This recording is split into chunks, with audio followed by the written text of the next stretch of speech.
오늘 하나님께서 우리들에게 해주신 말씀 출애굽기 25장 23절에서 30절까지 말씀 찾으셨습니까? 교독하겠습니다. 너는 조각목으로 상을 만들되 길이는 2규빗, 넓이는 1규빗, 높이는 1규빗 반이 되게 하고 순금으로 싸고 주위에 금태를 두르고 그 주위에 손바닥 넓이만한 턱을 만들고 그 턱 주위에 금으로 태를 만들고 그것을 위하여 금고리 넷을 만들어 그 네 발 위 네 모퉁이에 달되 내 턱 곁에 붙이라. 이는 상을 멜 채를 꿰을 것이며 또 조각목으로 그 채를 만들고 금으로 싸라. 상을 이것으로 맬 것이니라. 너는 대접과 숟가락과 병과 붓는 잔을 만들되 순금으로 만들며 상 위에 진설병을 두어 항상 내 앞에 있게 할지니라. 아멘. 말씀 전하도록 하겠습니다. 떡상의 떡은 누가 먹었는가라는 제목으로 말씀 나누도록 하겠습니다. 오늘 본문의 말씀을 가지고 오늘 특별히 임직자라고 그러는데 여러분들 우리 교인 전부가 임직자예요. 여러분들 따지고 보면은 전부 다 부장들이시고요. 대부분 거의 다 이제 권사님이시고 그래서 우리 교인들은 대부분 다 임직자라고 여러분들 아시고 또 맡겨진 사명 온전히 감당하며 나가설 수 있는 여러분들이 되어지기를 소망합니다. 이제 우리가 지난주에 같이 말씀을 나눴어요. 법궤에 대해서 우리가 같이 말씀을 나눴습니다. 법궤라는 것이 조각목으로 만들었고 그 조각목으로 만들어진 법궤 안에 무엇이 들어갔다고 그랬어요? 증거판이 들어갔다고 그랬죠. 하나님의 계명이 적혀진 2개의 돌 판이 들어가 있어서 그것이 이제 법궤가 되어지고 법궤는 무엇으로 덮는다고요? 속죄소로 덮는다고, 순금으로 만들어진 속죄소를 그 위에 덮는다고 말씀을 드렸어요. 그래서 법궤라는 것이 성전이 성막이 아무리 만들어지고 성막들이나 모든 성막이 만들어졌어도 무엇이 없으면 소용이 없는 겁니까? 법궤가 없으면 소용이 없는 거예요. 왜요? 법궤는 하나님의 임재하심이고요. 속죄소라는 것이 법궤를 덮는 판인데 그 속죄소를 또 무슨 말이라고 그랬어요? 시은좌라고 그랬잖아요. 그래서 시은좌라는 게 뭐예요? 앉아 계시는 거룩한 자리, 하나님이 앉아 계시는 자리가 시은좌입니다. 그래서 그 법궤를 만들고 법궤의 뚜껑을 덮을 때 거기에 누가 앉아 계시는 거예요? 하나님께서 앉아 계시는 거예요. 그래서 성막을 만들어도 성막이 지성소와 성소로 이렇게 분리가 되어져 있지만 그 지성소에 이제 법궤가 들어가게 되는데 이 법궤가 없으면은 아무 소용이 없어요. 하나님이 안 계시는 거예요. 그래서 반드시 성막 안에는 뭐가 있어야 돼요? 법궤가 있어야 되는 거예요. 우리가 지난주에 같이 말씀을 나누면서 그 법궤는 무엇으로 만들었다고 그랬어요? 조각목으로 만들어졌다고 그랬잖아요. 조각목이라는 것이 굉장히 그때 당시 시띠나무, 굉장히 흔한 나무였어요. 그냥 이스라엘 전역에 아주 퍼져 있었던 나무입니다. 그런 조각목을 가져다가 그곳을 이제 궤를 만들어서 판을 만들고 궤를 만들어서 이제 상자를 만들어서 그곳에 증거판을 두게 했는데 그 궤를 만드는데 조각목으로 상자를 만드는데 그 상자 조각목으로 만든 상자를 무엇으로 덮으라고요? 금으로 덮으라고 그랬잖아요. 금으로 덮는다는 게 우리를 향한 하나님의 배려이기도 하지만 또 더불어 조각목처럼 보잘것없고 하찮아 보이고 값없는 것 같은 그런 것들을 무엇으로 덮는 겁니까? 금으로 덮는 거예요. 그래서 보잘것없고 하찮아 보이지만 흔한 것 같지만 그럼에도 불구하고 하나님께서 그것으로 금으로 덮음으로 말미암아 어떻게 만드시는 거예요? 정결하게 만드시는 거예요. 정금과 같이 그렇게 만들어 주시는 거예요. 그게 이제 법궤를 만들 때 조각목으로 만들고 그것을 무엇으로요? 금으로 이렇게 덮어요. 마찬가지로 다리 밑에 고리를 만드는데 그 고리는 무엇을 부어서? 금을 부어서 내 귀퉁이에 이제 하게 되고요. 궤를 만들잖아요. 궤가 뭡니까? 막대기를 만드는데 막대기도 무엇으로 만들어요? 조각목으로 만들어요. 조각못에 무엇을 또 입혀요? 금을 입혀요. 그래가지고 그 고리에다가 이렇게 끼는 거라고 그랬잖아요. 그래서 이제 그것을 들고 날 수 있도록 하고 그렇게 만든 거에다가 순금으로 만드는 뚜껑을 만들어서 덮게 되어지는데 어떻게 보면 그 조각목으로 만들어진 금을 입힌 그 법궤 그 상자하고 그 속죄소하고는 뚜껑하고는 하나예요. 따로따로가 아니라는 것을 여러분들이 아시기를 바랍니다. 그래서 뭐라고 그랬어요? 그 속죄소라는 게 덮다 그리고 용서하다 그런 의미라고 그랬잖아요. 뚜껑이긴 하지만 덮다 용서하다라는 의미라고 그랬잖아요. 그래서 어떻게 보면 하나님께서 저와 여러분들 조각목 같은 저와 여러분들을 부르시고 세워주셔서 금으로 입혀주시고 정결하게 정금과 같이 만들어주시고 거룩하게 만들어주시고 무엇으로? 속죄소로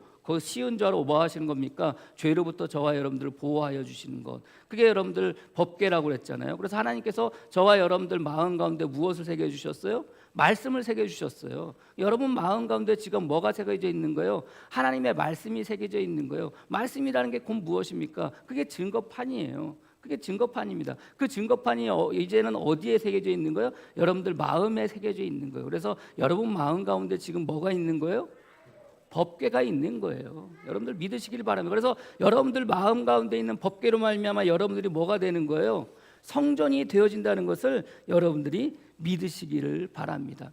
우리가 흔히 말할 때 여러분들 성전이라는 것이 오늘날 쳐서 그냥 교회라고 이렇게 말을 할 때, 교회를 말할 때 여러분들 어떤 교회가 큰 교회입니까? 여러분들 큰 교회 그렇게 말을 하잖아요. 성전도 마찬가지입니다. 성전도 여러분들 세 개의 성전이 있었어요. 솔로몬의 성전이 있었고, 포로 귀환하고 난 다음에 스룹바벨의 성전이 있었고, 그 다음에 헤롯 대왕의 성전이 있었어요. 헤롯 대왕이 건축한 성전이 있었어요. 어떤 성전이 가장 큰 성전일까요?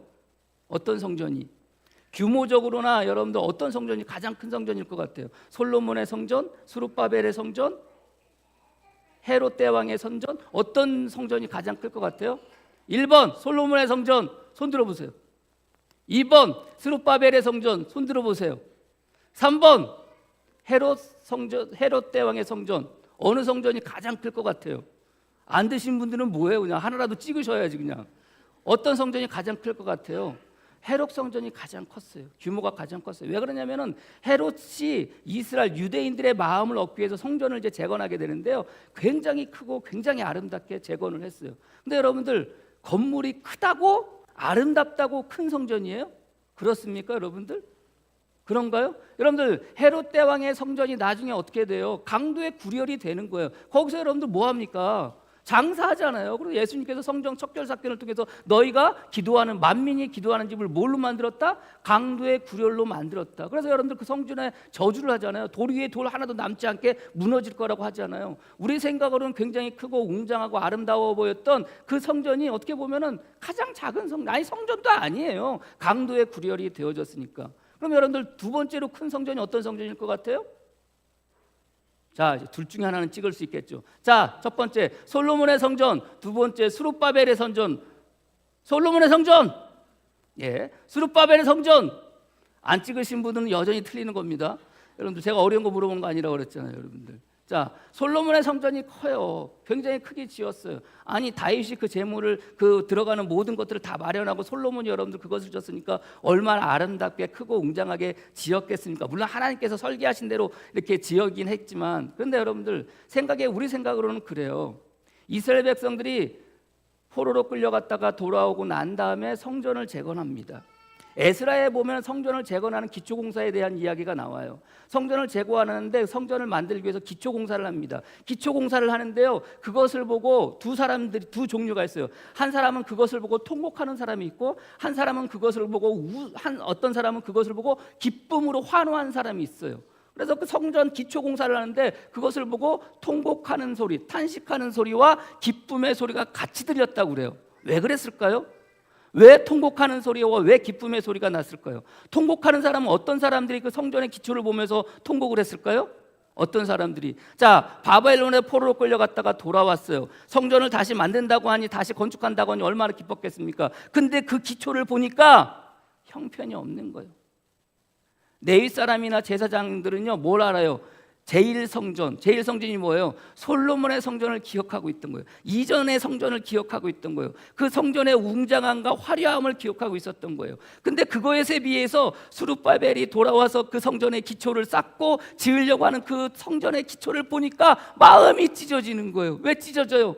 예전의 성전에 비하면 너무나도 보잘것없고 너무나도 초라한 거예요. 그럼에도 불구하고 여러분들 포로로 끌려갔다 거기서 태어난 사람들이 돌아와서 성전이 다시 재건된다 그러니까 얼마나 기쁘겠습니까? 그렇잖아요. 그러니까 기쁨의 소리가 또 환호가 있는 거예요. 예전의 성전을 생각하고 예전의 성전을 기억하는 사람은 그 기초를 바라보면서 통곡하고, 그것을 잘 모르는 사람은 또 성전을 다시 재건한다 그러니까 또 그게 기쁜 거예요. 그래서 기뻐하는 거예요. 에스라에서 보면 그 얘기가 그렇게 나와요. 사람들의 마음도 그래요. 근데 이제 성전을 짓고 나서 스룹바벨이 성전을 다 지어요. 짓고 난 다음에 사람들이 그것을 바라보면서 또 뭐 하겠어요? 통곡하는 거예요. 기쁨으로 그것을 바라보는 사람들이 있는가 하면 한편으로는 통곡하는 사람들이 있어요. 왜요? 옛날 성전, 솔로몬의 성전을 생각하니까. 솔로몬의 성전에 비하면 보잘것 없어요. 하찮아 보여요. 초라하기 짝이 없어요. 그 마음을 가지고 통각하는 마음으로 그것을 바라봐요. 그때 스룹바벨이 그 이스라엘 백성들을 향해서 하는 이야기가 학개서에 나와요. 학개서 2장 3절 말씀에 너희 가운데 남아있는 자 중에 이 성전의 이전 영광보다 영광을 본 자가 누구냐? 이제 이것을 너희에게 어떻게 보이느냐? 이것이 너희 눈에 보잘것없지 아니하냐? 야, 너희들 눈에 보잘것없잖아. 너희들 눈에 옛날 솔로몬의 성전을 알고 있는 사람들은 지금 다시 재건되어진 이 성전을 보니까 아무것도 아니고 초라하고 보잘것없어 보이지? 그런데 스룹바벨이 뭐라고 그러냐? 학개서 2장 5절 9절에 이 성전이 나중 영광이 이전 영광보다 크리라. 만군의 여호와의 말이니라. 내가 이곳에 평강을 주리라. 만군의 여호와의 말이니라. 어디에 거하는 영광이 크다는 거예요? 스룹바벨의 성전이 더 크다는 거예요. 이전의 성전에 거하던 영광보다 스룹바벨 초라해 보여서 통곡하고 탄식하는 그들이 바라보는 그 성전이 더 뭐하다는 거예요? 하나님의 영광이 크다는 거예요. 다시 질문합니다. 어떤 성전이 더 컸을까요? 솔로몬의 성전인가요? 스룹바벨의 성전인가요? 뭐 이렇게 다 가르쳐줘도 여러분들 몰라요. 스룹바벨의 성전인 거예요. 성전은요, 크고 작음의 문제가 아니에요. 성전은 뭐가 문제예요? 그곳에 하나님이 계시느냐, 그곳에 하나님이 임재하시느냐가 그 성전의 규모를 나타내 주고 있다는 것을 여러분들이 아시기를 바랍니다. 그러면 오늘날 소위 말하는 큰 교회, 큰 성전은 어떤 성전이 가장 큰 성전입니까? 어떤 성전이에요? 순복음교회? 금남교회? 예? 광림교회? 어떤 교회가 큰 교회고 어떤 교회가 큰 성전입니까, 여러분들? 건물이 크다고 큰 교회입니까? 사람이 많다고 큰 교회입니까? 성도가 많다고 큰 교회입니까? 교인이 많다고 큰 교회입니까? 교회 부지가 크다고 큰 교회입니까? 찬란하게 정말로 그렇게 아름답게 지었다고 해서 여러분들 그게 큰 교회입니까? 어디가? 오늘날 가장 큰 성전은, 오늘날 가장 큰 교회는 어디예요? 바울은 이렇게 이야기해요. 고린도전서 3장 16절 말씀에 너희는 너희가 하나님의 성전인 것과 하나님의 성령이 너희 안에 계시는 것을 알지 못하느냐. 바울이 뭐라고 그래요? 우리 보고 하나님의 성전이라고 그래요. 하나님의 성전. 왜 우리 보고 하나님의 성전이라고 그럴까요? 여러분들 생각해 보세요. 바울이 고린도전서를 쓸 때는요, 고린도 교회 교인들이 맨날 허구한 날 치고받고 싸우고 지들끼리 싸우고 당파 지어서 싸우고 음란의 문제가 있고 제사회의 문제가 있고 서로 소송의 문제가 있고 아주 시끄러웠던 교회예요. 그런 교인을 향해서 바울이 뭐라고 그래요? 너희가 하나님의 성전인 것을 알지 못하느냐, 그렇게 이야기해요. 왜 그들이 하나님의 성전이라고 그래요? 너희는 하나님의 성전이야. 그러니 뭐 하지 말라는 거예요? 제발 팔을 나누어서 싸우지 말라는 거예요. 너희는 너희가 어떤 사람인지 너희는 알라는 거예요. 하나님의 성전이라는 거. 왜 하나님의 성전이에요? 왜 하나님의 성전입니까? 여러분들, 하나님께서 이스라엘 백성들, 특별히 모세를 불러서 증거판을 만들 때 뭐라고 그래요? 너는 이것을 가져다가 너희 이스라엘 백성들에게 가르치라라고 해서 나중에 그 증거판을 가져다가 가르치잖아요. 그럴 때 여러분들, 그 가르칠 때 여러분들, 모세가 신명기에서 이스라엘 백성들 향해서 내가 너희에게 읽어주는 이 언약서, 이 증거판을 어디에 새기라고 그래요? 마음에 새기라고 그래요. 그래서 여러분들, 우리가 서두에 말씀드렸지만 내 마음 가운데 무엇이 새겨져 있어요? 지금 하나님의 증거판, 증거의 내용들이, 하나님의 말씀이, 언약이 누구 안에? 내 안에 새겨져 있는 거예요. 어디 안에? 내 마음에 새겨져 있는 거예요. 그래서 내가, 여러분들 뭐가 된다고 그랬어요? 내가 법궤가 된다고 그랬잖아요. 내가 법궤가 된다고 그랬잖아요. 내 안에 법궤라고 그랬잖아요. 내 안에 법궤가 있다면 그것이 뭐예요? 그것이 곧 성전이 되어진다는 것을 여러분들이 믿으시기를 바랍니다. 보잘것없고 하찮고 감히 어떻게 그렇게 할 수 없는 저와 여러분들을 부르시고 세우셔서 감히 우리 안에 하나님께서 말씀을 새겨주신 거예요. 그 말씀을 새겨주심으로 말미암아 죄인으로 살다가 그렇게 죽어질 우리의 인생이었지만, 그러나 하나님께서 어떻게 만들어지는 거예요? 금으로 입히시고 속죄수로 덮어주셔서 보호하여 주셔서 가장 거룩하고 영화로운 자로 만들어 주셨음을 여러분들이 믿으시기를 바랍니다. 오늘 임직하는 분들, 오늘 부장으로 임명되어지는 분들, 여러분들 하나님께서 그렇게 만들어 주신 거예요. 교회에서 여러분들, 목사가 여러분들에게 그런 임직을 주는 게 아니에요. 여러분들에게 그런 직임을 주는 게 아니에요. 누가 주시는 거예요? 하나님께서 주시는 거예요. 보잘것없고 하찮고 할 수 없고 능력이 없고 나약하고 연약하지만 그럼에도 불구하고 저와 여러분들을 하나님께서 불러주셔서 어떻게 해주시는 거예요? 금으로 둘러싸 주시는 거예요. 영화롭게 하시는 거예요. 거룩하게 하시는 거예요. 그리고 여러분들 이 땅 가운데 그 마음 가운데 하나님의 말씀을 새기고 살아갈 수 있도록 그렇게 만들어 주시는 거예요. 그리고 어떻게 하신다고요? 하나님께서 속죄수로 저와 여러분들을 덮어 주시는 거예요. 예수 그리스도의 보혈로 저와 여러분들 덮어 주시는 거예요. 그래서 이 땅 가운데 어떻게 살게 하시는 거예요? 거룩한 백성으로 살게 해 주시는 거예요. 그게 하나님께서 저와 여러분들에게 베푸시는 은혜인 거예요. 그게 하나님께서 저와 여러분들에게 주시는 축복인 거예요. 그게 저와 여러분들에게 주시는 하나님의 인정인 것을 여러분들이 믿으시기를 바랍니다. 살다 보면 우리는 자꾸 사람들에게 인정받으려고 할 때가 너무나도 많아요. 임직자들, 특별히 여러분들 또 부장들, 하나님의 일을 하시는 분들 인정받고 싶잖아요. 근데 여러분들 왜 인정받고 싶어요? 뭐 열심히 하니까 인정받고 싶어요. 내가 어떠한 존재인지 사람들에게서 인정받고 싶은 것이 모든 사람들의 마음이에요. 근데 여러분들 세상이 어디 그런가요? 인정 잘 안 해요. 세상은 그래요. 우리들끼리도 솔직히 그래요. 잘 인정 안 해요. 그러나 여러분들 그런 거 가지고 신경 쓸 일 아니에요. 왜요? 하나님이 여러분들을 인정하시잖아요. 조각목 같은 저와 여러분들 부르시고 세우셔서 금으로 둘러주셨잖아요. 거룩하게 만들어 주셨잖아요. 네? 하나님께서 인정해 주시는데 사람의 인정이 그게 뭐가 문제가 되세요? 설교를 준비하다가 이게 얼마나 강박관념이 됐는지 오늘 새벽에 꿈을 꿨는데요. 제가 아는 목사님, 감리사님이 있어요. 굉장히 신실하시고 굉장히 항상 웃으시고 그런데 어떤 일 때문에 제가 전화를 했는데요. 저한테 막 뭐라고 그러시는 거예요. 그래서 저를 엄청 무시하는 거예요. 꿈속에서 막 설교 준비하다 이렇게 잤다가 일어났다 막 그러다가 꿈속에서 그 감리사님이 저한테 막 뭐라고 그러는데 굉장히 무시받는 듯한 느낌이 드는 거예요. 어떻게 했겠어요? 제가 속으로 욕했어요. 뭐라고 욕했는 줄 아세요? 니 똥 굴다 그랬어요. 네? 여러분들 왜 예전에 여러분들 그러지 않습니까? 잘난 척하고 뭐라고 그래요?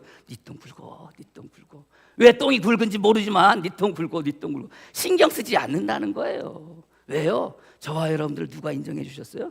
하나님께서 인정해 주셨어요. 그걸로 족해요.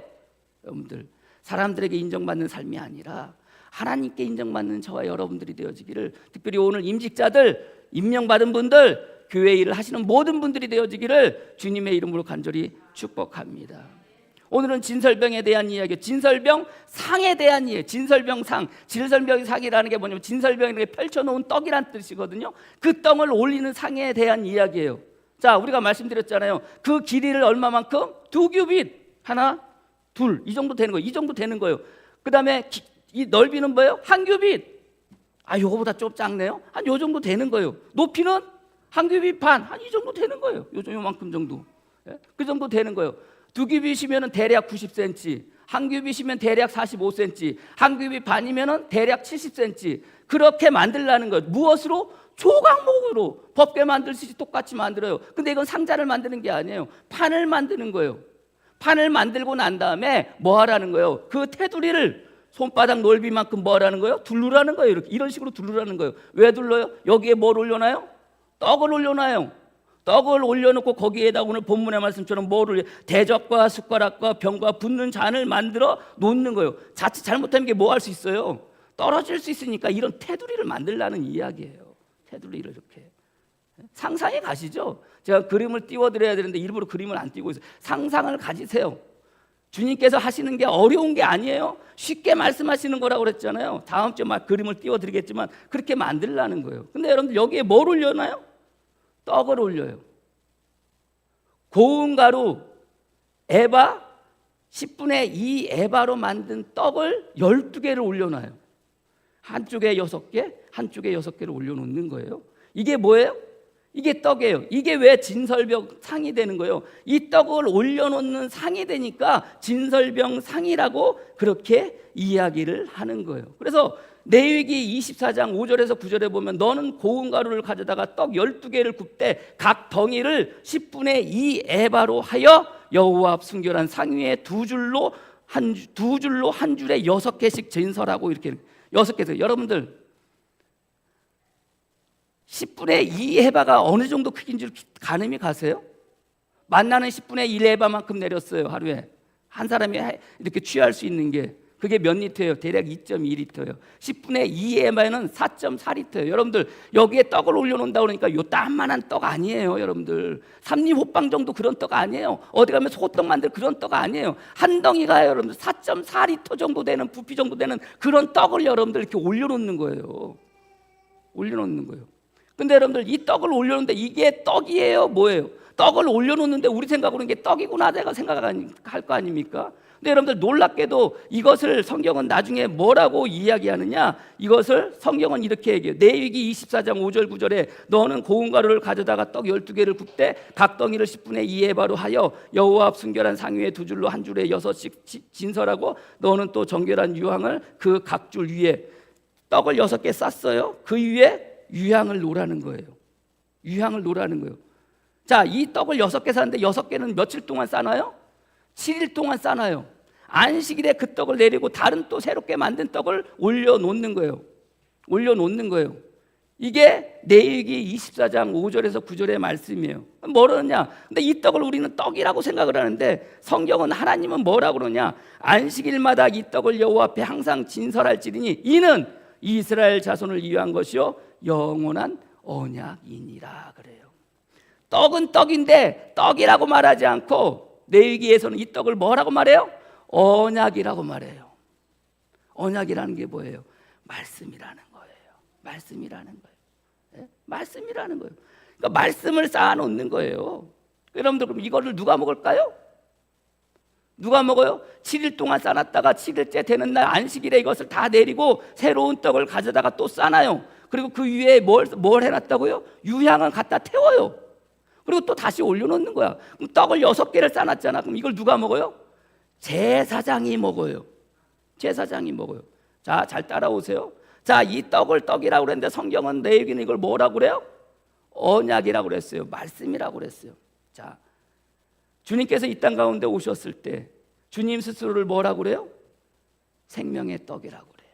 당신 스스로가 떡이라고 그래요. 우리 요한복음 6장 30절 35절 예수께서 대답하여 이르시되 내가 진실로 진실로 너에게 이르노니 너희가 나를 찾는 것을 표적을 본 까닭이 아니요 떡을 먹고 배부른 까닭이라. 오병이어의 기적을 일으키시고 난 다음에 사람들이 주님을 따라오는 거예요. 주님 따라가면 뭐 할 수 있다고 생각했던 거예요? 배불리 먹을 수 있다고 생각을 했던 거예요. 그러니까 예수님이 그렇게 따라오는 그 군중들을 바라보고 무리들을 보고 야 니들이 나를 따라오는 이는 먹고 배부른 까닭 아니냐라고 그렇게 말씀을 하시는 거예요. 그러면서 떡에 대한 말씀을 하시는 거예요. 나를 찾는 것은 표본을 본 까닭이 아니요 표적을 본 까닭이 아니요 떡을 먹고 배부른 까닭이로다. 썩을 양식을 위하여 일하지 말고 영생하도록 하는 양식을 위하여 하라. 이 양식은 인자가 너에게 주리니 인자는 아버지 하나님께서 인치신 자니라. 그들이 묻되 우리가 어떻게 하여 하나님의 일을 하오리까? 예수께서 대답해 이르시되 하나님께서 보내신 일을 믿는 것이 하나님의 일을 하는 것이다. 그러면서 표적을 보여달라요. 그럴 때 주님께서 하시는 말씀이 기록된 바 하늘에서 그들에게 떡을 주어 먹게 하였다 함과 같이 우리 조상은 광야에서 만나를 먹었나이다. 예수께서 이르시되 내가 진실로 진실로 너에게 이르노니 모세가 너에게 하늘로부터 떡을 준 것이 아니라 내 아버지께서 너희에게 하늘로부터 참떡을 주시나니. 떡에 대한 이야기예요. 지금 하나님의 떡은 하늘에서 내려 세상에 생명을 주는 것이니라. 그들이 이르되 주여 이 떡은 항상 우리에게 주소서. 생명을 준다고 하니까 예수께서 이르시되 나는 생명의 떡이니 내게 오는 자는 결코 줄이지 아니할 것이요 나를 믿는 자는 영원히 목마르지 아니하리라. 당신 스스로가 생명이 떡이라는 거예요. 그러면서 뭐라고? 나를 먹으라는 거예요. 내 살을 먹으라는 거예요. 내 피를 먹으라는 거예요.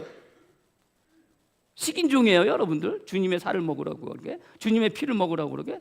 근데 주님은 계속해서 내 살을 먹으라는 거예요. 내 피를 먹으라는 거예요. 내 살이 곧 뭐라는 거예요? 떡이라는 거예요. 근데 여러분들 생각해 보세요. 주님의 살이 떡입니까? 근데 왜 주님은 당신의 살을 먹으라고 하면서 떡을 먹으라고 그래요? 영혼이 줄이지 아니한다는 거예요. 영혼이 배고프지 아니한다는 거예요. 왜 그럴까요? 왜 하나님 우리 주님은 당신을 먹으라고, 당신을 떡으로 먹으라고 그렇게 말씀하십니까? 우리가 내위기 말씀, 우리가 오늘 진설병에 올려진 떡 이야기를 할 때 내위기에서는 이 떡을 뭐라고 얘기했어요? 언약이라고 그랬잖아요. 말씀이라고 그랬잖아요. 그래서 주님께서 나를 먹어, 내가 곧 떡이야, 내 살을 먹어, 그 살이 곧 떡이야, 나를 먹어라고 말씀하실 땐 뭘 먹는 거예요? 뭘 먹는 거예요? 요한복음 1장 1절 말씀이 뭡니까 여러분들? 요한복음 1장 1절 말씀이 뭐예요? 태초에 말씀이 계시니라. 이 말씀이 하나님과 함께 계셨으니 이 말씀은 곧 하나님이시라. 그 말씀이 누구예요? 예수 그리스도예요. 그래서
내가 먹지 않으면은 그걸 우리는 뭐라고 그래요? 그림의 떡이라고 그래요. 임직자들, 임명 받으시는 분들, 말씀을 보는 게 아니에요. 말씀은 뭐 하셔야 돼요? 먹으셔야 돼요. 드셔야 돼요. 7일 동안 있던 그 떡, 7일 동안 그 진설병 상 위에 떡상에 올려져 있던 그 떡, 누가 먹는 거예요? 제사장이 먹는 거예요. 제사장만 먹는 거예요. 물론 이제 나중에 다윗이 배고플 때 부하들 데리고 가가지고 여러분들 제사장 찾아가서 먹을 거 달라고 그러니까 그 올렸던 떡밖에 없다고 그러니까 그거라도 달라고 그래서 여러분들 다윗과 그의 부하들이 먹기는 해요. 근데 그 떡은 누구만 먹을 수 있어요? 제사장만 먹을 수 있어요. 그러면 저와 여러분들 그 떡을 먹을 수 있어요? 없어요? 있다 없다 또 헷갈려요. 저 쉬운 거 물으면 먹을 수 있다, 먹을 수 없다, 뭐 이것도 아니고 저것도 아니고 뭐 아예 안 먹겠다 이겁니까 여러분들? 먹을 수 있어요 없어요? 있어요? 왜요? 말씀이니까? 제사장만 먹어야 되는데? 제사장 먹어야 되는데 베드로는 이렇게 합니다. 베드로전서 2장 5절 너희도 산돌같이 신령한 집으로 세워지고 예수 그리스도로 말미암아 하나님이 기쁘시게 받으실 만한 신령한 제사를 드릴 거룩한 제사장이 될지니라. 누가? 저와 여러분들이. 그래서 그 말씀을 먹을 수 있는 거예요. 진설병 그 떡상에 올려졌던 떡을 누가 먹을 수 있는 거예요? 제사장 된 저와 여러분들이 먹을 수 있는 거예요. 그러면서 베드로전서 2장 9절 10절 말씀에 하나님께서 이스라엘 백성들 향해서 언약을 주시잖아요. 말씀을 주시잖아요. 그때 왜 주세요? 하나님의 소유되고 거룩한 제사장 나라 되고 하나님의 거룩한 백성 되겠다, 그렇게 만들어주겠다. 그러니까 말씀만 하시옵소서 우리가 준행하겠나이다 가면서 그때 주님께서 그들에게 계명과 율법과 규례를 주시잖아요.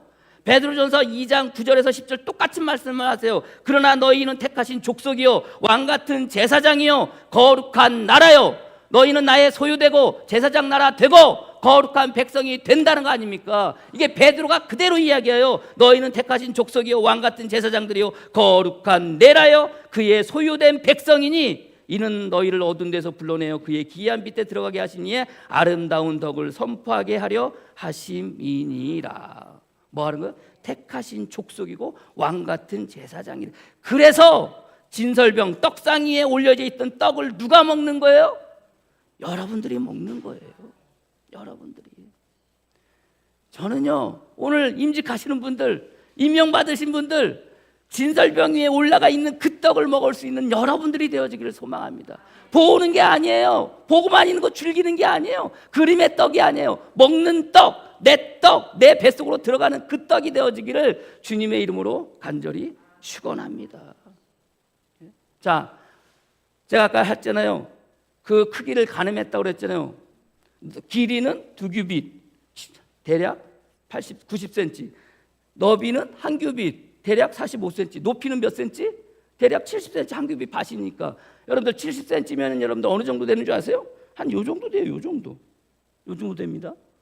여러분들 상이 이 정도 돼요. 근데 떡 하나가 4.4리터예요. 부피가. 그걸 여러분들 몇 개를 올려야 돼요? 12개를 갖다 올려야 돼요. 그럼 여러분들 올릴 때 어떻게 올릴까요? 이 상은 낮아요. 뭐 어떻게 해야 돼요? 내가 할 때 이 상 앞에서 숙여야 돼요. 제사장은요 그 상 앞에서 반드시 뭐 해야 돼요? 숙여야 돼요. 숙여서 일을 해야 돼요. 숙여서. 오늘 임직하시는 분들, 제사장은 진설병 그 떡상 앞에서 숙일 수밖에 없어요. 엎드려질 수밖에 없어요. 꼿꼿이 서서 일 못해요. 꼿꼿이 서서 일하면 자기만 힘들어요. 그 앞에서 뭐예요? 자기가 낮아지는 거예요. 말씀 앞에서 뭐 하는 거예요? 자기가 낮아지는 거예요. 그걸 우리는 뭐라고 그래요? 겸손이라고 그래요. 겸손이라고. 겸손이라는 네이버 사전을 찾아보니까 남을 존중하고 자기를 내세우지 않는 태도가 있는 것을 겸손이라고 그래요. 구약 성경의 겸손이라는 뜻은요 낮추다라는 의미예요. 근데 여러분들 이 낮추다라는 의미는 두 가지 단어가 합성되어져서 자기를 높이는 것을 억누르다라는 의미예요. 자기를 높이는 마음과 억누르는 마음, 억누르다는 단어가 합쳐진 단어가 겸손이라는 단어예요. 그럼 겸손은 뭐예요?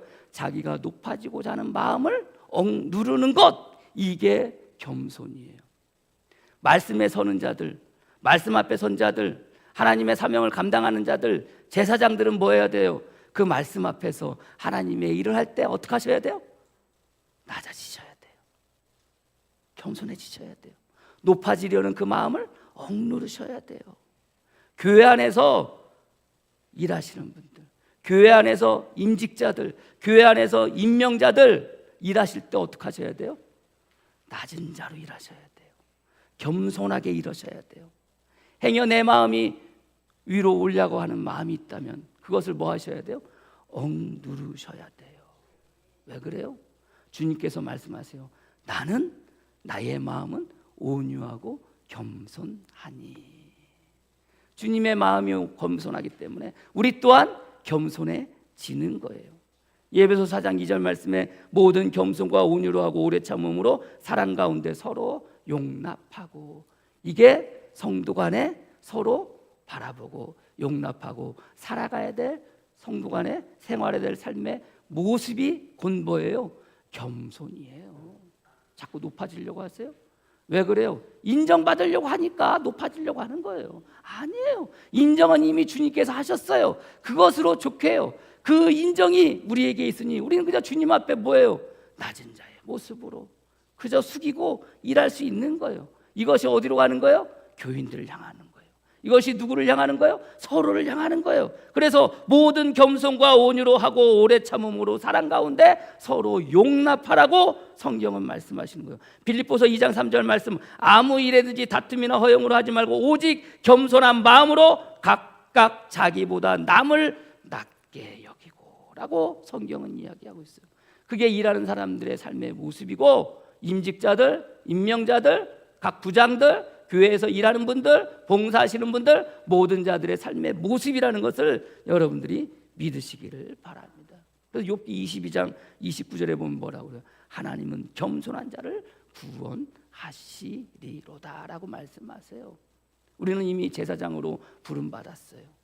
부족하고 연약한 저와 여러분들 거룩한 왕 같은 제사장으로 부름받았어요. 그 은혜로 우리는 살아가는 거예요. 그 은혜로 우리는 겸손하게 서로를 용납하면서 온유함으로 살아가는 거예요. 그게 임명 받으신 분들, 그리고 임직하신 분들 교회 안에서의 생활의 모습이고 성도로서의 삶의 모습이라는 것을 여러분들이 믿으시기를 바랍니다. 여전히 주님은 저와 여러분들과도 함께 하시면서 뭐 하시는 거예요? 여전히 매 순간순간 금으로 둘러주시고, 여전히 매 순간순간 뭐 하라고 하시는 거예요? 떡상의 떡을 먹으라고 하시는 거예요. 여러분들에게 묻겠어요. 떡상의 떡은 누가 먹었습니까? 라고 했을 때 여러분들은 내가요! 그렇게 말씀하시면 돼요. 자, 묻습니다. 떡상의 떡은 누가 먹었습니까? 자신 있게 좀. 떡상의 떡은 누가 먹었습니까? 기도하겠습니다. 감사합니다, 주님. 진설병 상에 올라가 있는 떡, 제사장만이 먹을 수 있는 그 떡, 우리를 부르시고 거룩한 백성 삼아주시고 왕 같은 제사장 삼아주시고 주님의 은혜로 말미암아 그 떡을 먹게 하여 주시니 감사합니다. 그 떡을 먹고 영원한 생명 가운데 거하며 살아갈 수 있도록 역사하여 주시옵소서. 주어진 일이 무엇입니까? 맡겨진 일이 무엇입니까? 주님, 우리를 인정하시며 거룩하게 금 둘러주시고 금태를 둘러주시고 우리를 부르시고 세워주시고 능력을 주시고 주님의 놀라운 은혜를 덧입혀 주셔서 우리가 그 일을 충분히 감당하게 하셨사오니 겸손함으로 온유함으로 온전히 감당하며 살아가는 복된 성도들 되어지게 주님 이끌어 주시고 함께하여 주시옵소서. 하나님은 겸손한 자를 구원하신다고 하셨던 것처럼 이 땅 주님이 가셨던 나의 마음은 온유하고 겸손하니라고 말씀하셨던 그 온유와 겸손이 나의 겸손이 되어지게 하여 주시고 진설병 위에 올라간 그 떡을 매주마다 먹고 살아가는 성도들 되어지게 주님 역사하여 주시옵소서. 예수님의 이름으로 기도합니다. 아멘.